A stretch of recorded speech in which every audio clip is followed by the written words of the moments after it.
Although most people don't intentionally wreck their own life, the path to destruction is strewn with small, barely noticeable steps. Anonymous, most men are unaware of the harsh, unspoken truth about married women that makes them the easiest prey. This isn't because they are weak or morally lacking, but rather because human nature is predisposed to temptation. No one wakes up one day and says, "I think I'll betray everything I've built," because it happens in most innocuous conversations. When she receives a text from someone who isn't her spouse, she notices that her heartbeat slightly quickens. The gradual erosion of boundaries, one step at a time, one thought at a time, is what psychologists have been studying for decades.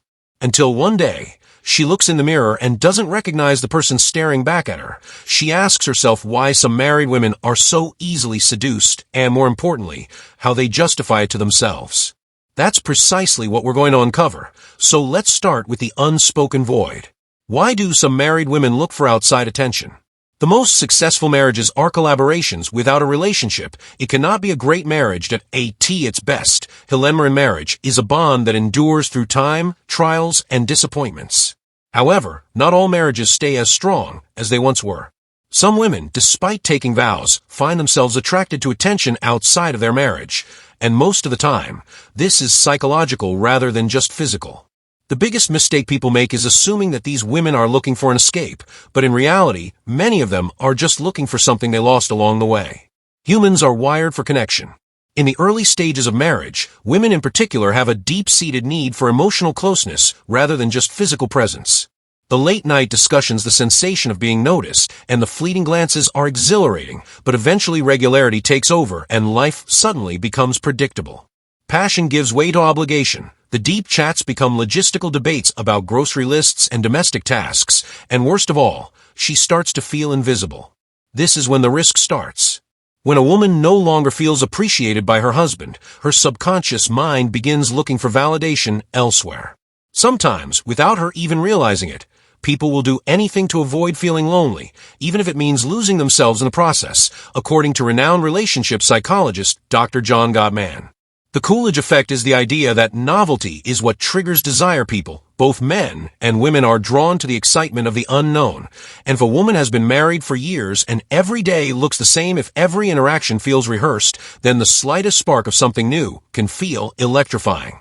Mitch Albom describes a simple compliment from a stranger, a conversation with a man who actually listens, and a moment where she feels interesting again, and suddenly that tiny interaction feels like oxygen after years of suffocating marriage. She misses the rush of feeling wanted. We are most alive when we are in love, but love is more than simply being together. It's about being chosen again. This isn't because she doesn't love her spouse or because she's a bad person. Once more, Scott Fitzgerald, a woman is reminded of a younger version of herself that she believed had long since vanished when she feels chaste and in control of a man's desire. Another underappreciated factor that makes some married women vulnerable to outside validation is social identity loss.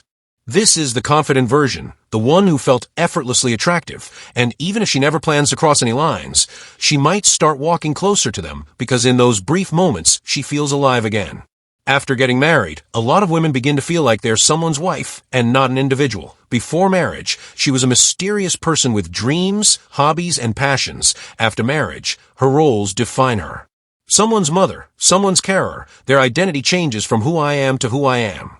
While these roles, wife, mother, supporter, and the one who holds everything together, can be lovely, they can also become constrictive.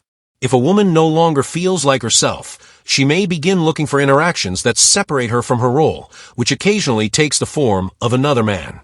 2. The game of justification. The mind will constantly try to defend the decisions made by the heart. When a married woman starts engaging in emotionally or physically risky behavior, it doesn't happen all at once. Rather, it's a slow, slippery process that is frequently justified in the back of her mind long before it shows up in real life, because in reality, guilt is an unbearable weight. And if someone can convince themselves that what they're doing isn't really wrong, they no longer have to carry that weight.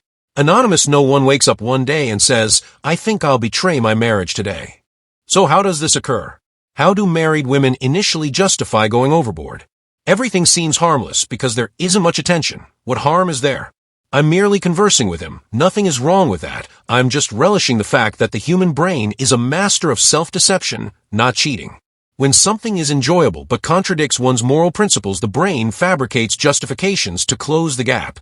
The tension that results when our behaviors conflict with our beliefs is known by psychologists as cognitive dissonance. When this tension becomes intolerable, the mind distorts reality in order to defend itself. You are the easiest person to deceive. Once loyal Lady Richard Manso begins to play mind games and downplays her behavior, claiming it's only flirting. She compartmentalizes, and it's not like I would do anything. If my spouse gave me more attention, I wouldn't need this. This is unrelated to my marriage. For me, this is just something different, but here's the really bad part. For many married women, the more she defends herself, the farther she will go. The initial betrayal is emotional rather than physical, which is why physical adultery is so terrible.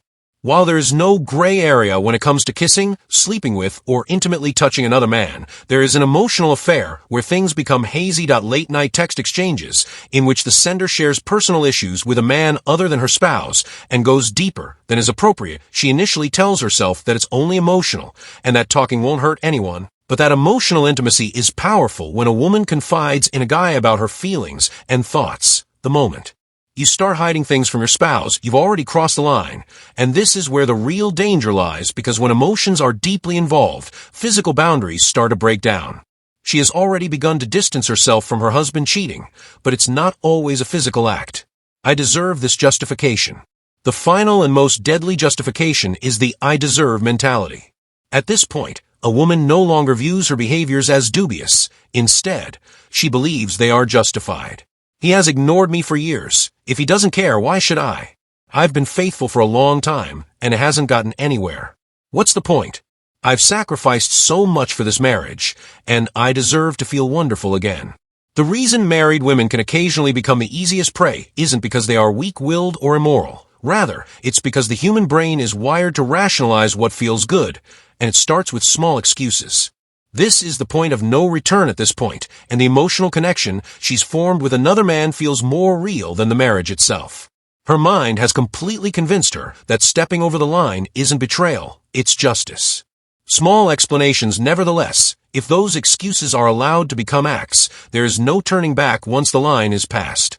At this point, the chains of habit become too strong to break. Samuel Johnson, every story has a turning point, a time at which there is no more innocent flirtation, no more just talking, no more rationalizing that the game is no longer a game, but rather becomes real. And that's the dangerous part. Psychology, a concept known as threshold theory, explains why people who vowed never to do something end up doing it, because the hardest part isn't doing it, but doing it the first time. The first time she sends a message that he knows she shouldn't send, the first time she meets him as friends, the first time she feels his hand linger a little too long, and she doesn't pull away, that's when everything changes, because after that first time, the second time is easier. What we do repeatedly, and before she knows it, what once felt forbidden begins to feel normal.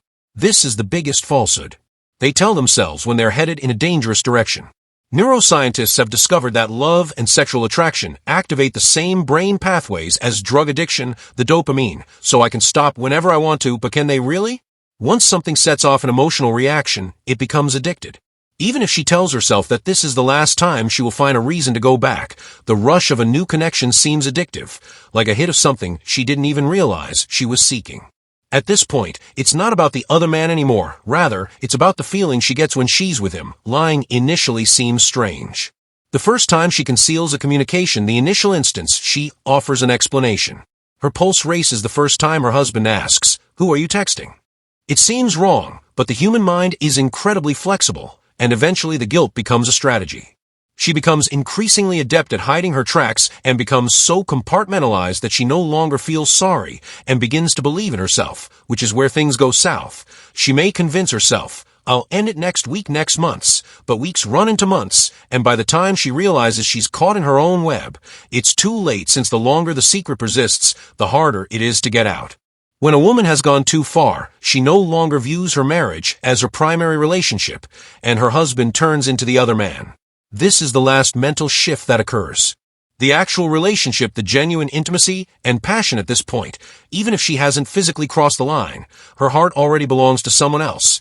And when that happens, there are only two possible outcomes. She gets caught, and she eventually leaves her marriage unable to lead a double life.